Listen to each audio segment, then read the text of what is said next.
Hey everybody, welcome to this week's Sun Bookshop Reviews. It's me and Kate, short and sweet but high quality. And I'm going to start us off. I'm starting off with Ian McGuire's The Abstainer. Some of you may know him from his work a couple of years back, The North Water, which is about going out whaling, historical fiction. And this is him back on brand with historical fiction. It's his third novel and it's completely brilliant. I'm just going to read a quick synopsis just because I want to give a framework and then I'll talk about why I liked it. So this novel begins with the 1867 Manchester Martyrs, the real-life hanging of 3 members of the Irish Republican Brotherhood for the murder of a Manchester police sergeant, or so it would seem. The eponymous abstainer is police detective James O'Connor, grieving the loss of his wife and recently exiled from Dublin after misconduct while drinking, which is something maybe might happen to us all post-lockdown for various reasons. O'Connor is tasked with maintaining his sobriety and assisting the Manchester police with quelling the Fenian uprisings against the English. So he's Irish, but working with the British, so he kind of has an in. Trouble arises and Stephen Doyle, a vigilante Irish-American Fenian, arrives in Manchester from New York, seeking vengeance after the hangings. The fates of Doyle and O'Connor become intricately intertwined, twisting the police procedural into a riveting thriller. And that's something about this novel that sort of, it just carries you along. So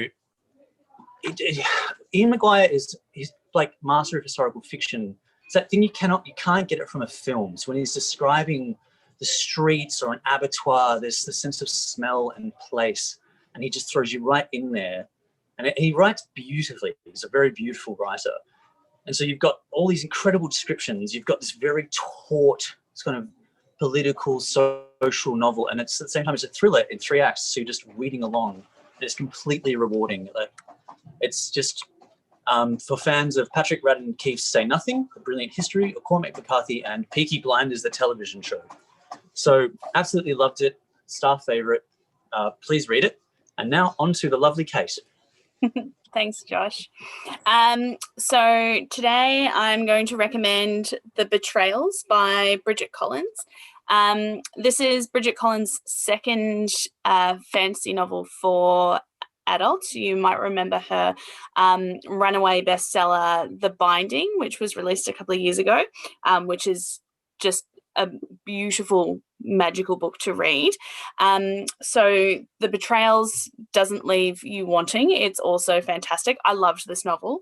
It's so brilliantly written and immersive. It's really intricate and intriguing.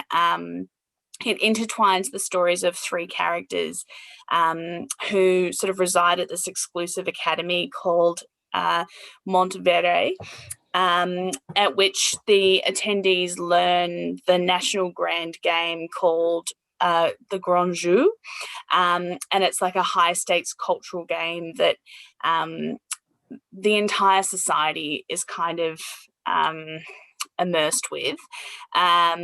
And so there's Leo, who's a former student of the Monteverde, and he's also an Outs member, an Outs minister of the oppressive patriarchal and totalitarian governmental regime.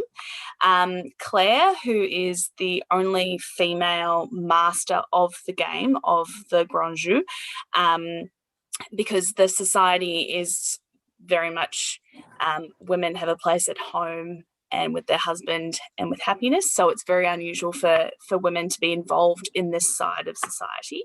And then there's also the Rat, which is a mysterious observer who sort of watches the occupants and the players of the Grand Jeu. There are secrets and lies and hidden meaning in the shadows, and it's really gothic and fantastical and written in a beautiful lyrical way. And Bridget Collins's world building is incredible. She just captures this world that's so similar to ours, but also different as well, and so brilliantly detailed. It's a great escape with twists and turns and fantastic characters. So I highly recommend it. I as I said, I loved it. So that's The Betrayals by Bridget Collins. And that's it from us for another week. Thanks for joining us, and we'll see you again next week. Thanks, everyone. Bye, everybody. Bye.